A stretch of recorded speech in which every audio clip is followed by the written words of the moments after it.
High, আমি নন্দিনী। তোমাদের সবাইকে আমার লং ভ্লগে ওয়েলকাম জানাচ্ছি। আর থাম্বনেল দেখে আশা করি তোমরা বুঝেই গেছো আমি এই ভ্লগে শেয়ার করতে চলেছি আমাদের টোটাল বালাসোর ট্রিপটা কেমন কেটেছে। ছোট ছোট শর্টসের মাধ্যমে আমি অলরেডি আপলোড করেছি সবটা, বাট আরও কিছু খুঁটিনাটি জানতে তোমাদের জন্য এই লং ভ্লগটা। তো চলো দেরি না করে শুরু করা যাক। আচ্ছা, তাহলে বলি, এই ছিল আমাদের 3 days 2 nights স্টে করার হোটেল নীলাদ্রি ইন। তোমরা এখানে ঘুরতে এলে অবশ্যই এই হোটেলে আগে থেকে বুকিং করে আসবে, কারণ এত পরিষ্কার পরিচ্ছন্ন এবং সমস্ত ফেসিলিটিস রয়েছে এত রিজনেবল প্রাইসে, এমন হোটেল কিন্তু আর পাবে না। প্রাইসটাও আমি অলরেডি মেনশন করে দিয়েছি স্ক্রিনে। এখানে স্টাফ বিহেভিয়ার ভীষণ ভালো, ভীষণ হেল্পফুল, এবং অ্যাড্রেসটাও দিলাম এখানকার। এই জায়গা থেকে তোমরা বালাসোরের যে কোনো সাইট সিন ইজিলি ভিজিট করতে পারবে। এরই সামনে রেস্টুরেন্ট থেকে আমরা খাওয়া দাওয়া করে চলে গেছিলাম চাঁদিপুর সি বিচে, যেটা ছিল আমাদের হোটেল থেকে মাত্র 30 মিনিটের রাস্তা। তোমরা যদি শান্ত, নিরিবিলি আর মানুষজন আর দোকানের কোলাহল মুক্ত কোনো জায়গা খোঁজো, তাহলে ডেফিনেটলি এখানে ঘুরতে এসো। এরকম জলহীন সমুদ্র শুধুমাত্র ফুল মুনের টাইমে জল সামনে আসে, চারিদিকে বিভিন্ন রকমের ঝিনুকের সমাহার, সাথে উল্টো দিকে তাকালেই তোমরা ঝাউবনও দেখতে পাবে। অপূর্ব দৃশ্য, নিজের চোখে না দেখলে তোমরা বিশ্বাসই করতে পারবে না। নির্জনে বসে সময় কাটানোর সেরা জায়গা হলো এই চাঁদিপুর সি বিচ।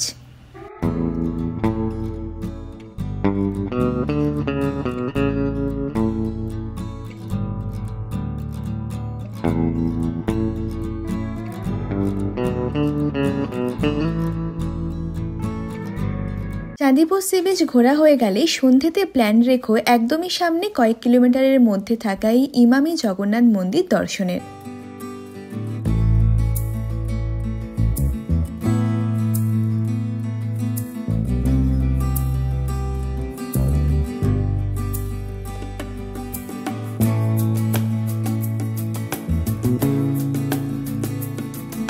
ওই দিন রাতে আমরা সামনাসামনি এক হোটেলে ডিনার করে নিয়েছিলাম, আর তারপরে আমরা রুমে চলে গিয়েছিলাম। তো এবার চলো সেকেন্ড দিনে আমরা কোথায় গেলাম সেটা তোমাদের সাথে ঝটপট শেয়ার করে ফেলি। সকালে একটু তাড়াতাড়ি ঘুম থেকে উঠেই রেডি হয়ে চলে এলাম ব্রেকফাস্টের জন্য। আমাদের হোটেলের বাজেটের মধ্যেই এই ব্রেকফাস্টটা ইনক্লুড ছিল।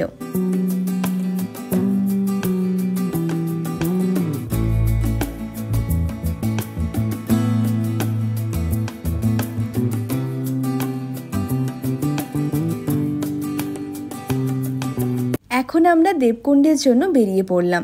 আমাদের হোটেল থেকে দেবকুণ্ড প্রায় 2.5 ঘন্টার রাস্তা ছিল। তবে তোমরা যদি দেবকুণ্ডের পাশাপাশি কোনো হোটেল নিতে চাও, তাহলেও তোমাদের অন্যান্য সাইট সিনগুলো যেতে সেম টাইম লাগবে।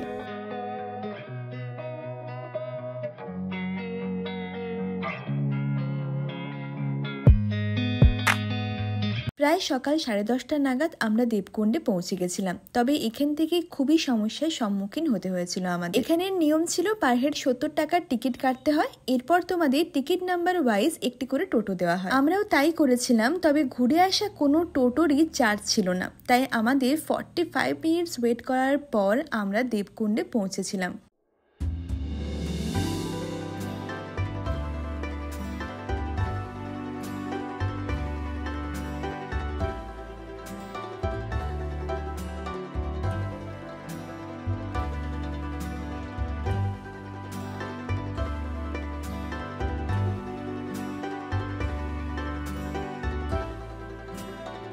কথায় আছে, কষ্ট করলেই কেষ্ট মেলে। তাই আমরাও 411 সিঁড়ি পার করে পৌঁছে গেলাম মা অম্বিকা মন্দিরের সামনে। এই মন্দিরটি হলো মা অম্বিকার আসল মন্দির। আরেকটিও রয়েছে রাজস্থানে। ভেতরে ফটোগ্রাফি অ্যালাউ ছিল না, চারিদিকটা তোমাদেরকে ঘুরিয়ে একবার দেখিয়ে দিলাম।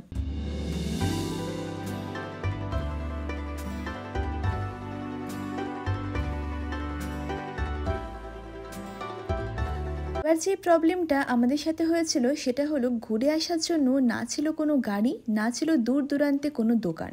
প্রায় 2 কিলোমিটার হেঁটে পৌঁছালাম একটি জায়গায়, যেখানে দেখলাম অন্যান্য পার্সোনাল কার ভেতরে আসতে অলরেডি অ্যালাউ করে দিয়েছে। শেষমেশ আমরা সেখান থেকে কোনো ক্রমে একটি অটো করে ফিরে এসেছিলাম আমাদের গাড়ির সামনে।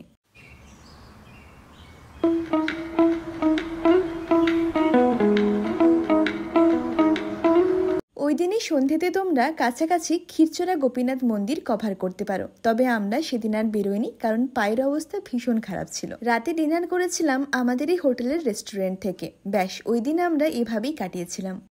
আজকে আমাদের বালাসোরের লাস্ট ডে, তবে বাড়ি ফেরার আগে আরও একটা স্পট আমরা কভার করব, যেটা আমাদের হোটেল থেকে মাত্র 1 আওয়ারের রাস্তা, আর তার নাম হলো পঞ্চলিঙ্গেশ্বর মন্দির।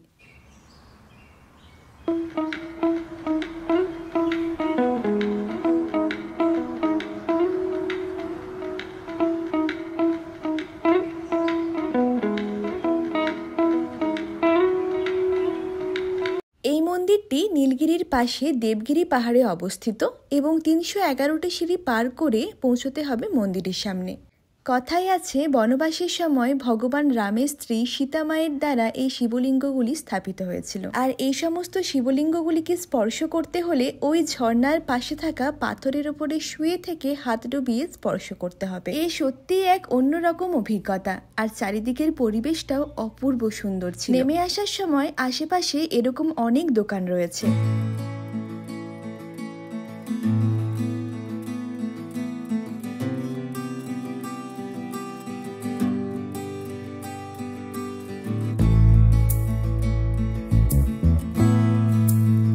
ওখান থেকে 1 কিলোমিটারের মধ্যে ছিল নীলগিরি জগন্নাথ মন্দির এবং নীলগিরি রাজবাড়ি। তোমরা চাইলে ওগুলো নেমে দর্শন করতে পারো, তবে আমাদের হাতে একটুও সময় ছিল না, বাড়ি ফেরার তাড়া ছিল। চারিদিকে এত সুন্দর মন্দির, ঝর্ণা, সমুদ্র, পাহাড় আর প্রকৃতিতে মোড়া জায়গাটি তোমাদের কেমন লাগলো? ভালো লাগলে হাতে অবশ্যই 2-3 দিনের সময় নিয়ে চলে এসো বালাসোরে। আমার এই ভিডিওটি তোমাদের হেল্পফুল মনে হলে অবশ্যই চ্যানেলটি সাবস্ক্রাইব করেছো। ভালো থেকো, সুস্থ থেকো, বাই।